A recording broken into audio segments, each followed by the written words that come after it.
Na si vjetë këna pas rendimenti që u kanë 10.000 kg. 5.000, do me thonë 10.000 kg kumbulla, 5.000 kg speca. Spec, po.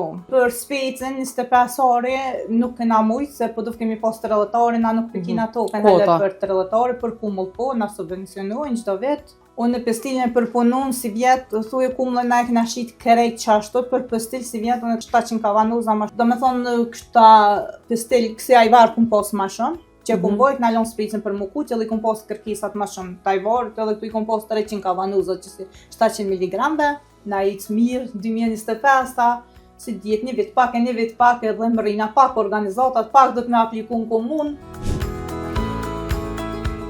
Qëllimet kryesore të ambalazhimit: mbrojtja nga ndotja fizike, kimike dhe biologjike, zgjatja e fatit të përdorimit apo ruajtja e freskisë, lehtësimi i transportit dhe magazinimit, informimi i konsumatorit, si dhe tërheqja vizuale apo marketingu i produktit.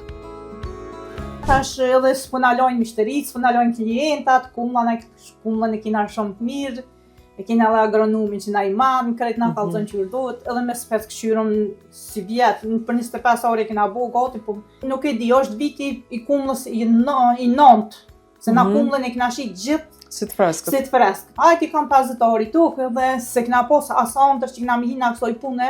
Që ka do me thonë veç a ki prodhem, veç a ki prodhem, për me shitje, onë qitash për qitash nuk ka sen që nuk po shitet në Kosovë, edhe veç a mund është me boja dojnë punën.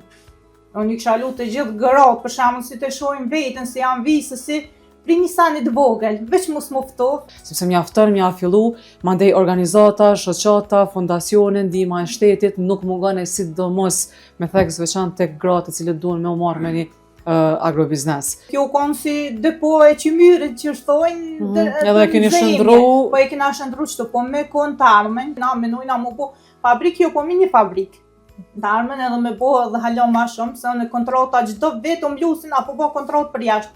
Gjdo të diel nga ora 17:40 Fara, emision me Dafin Millakun.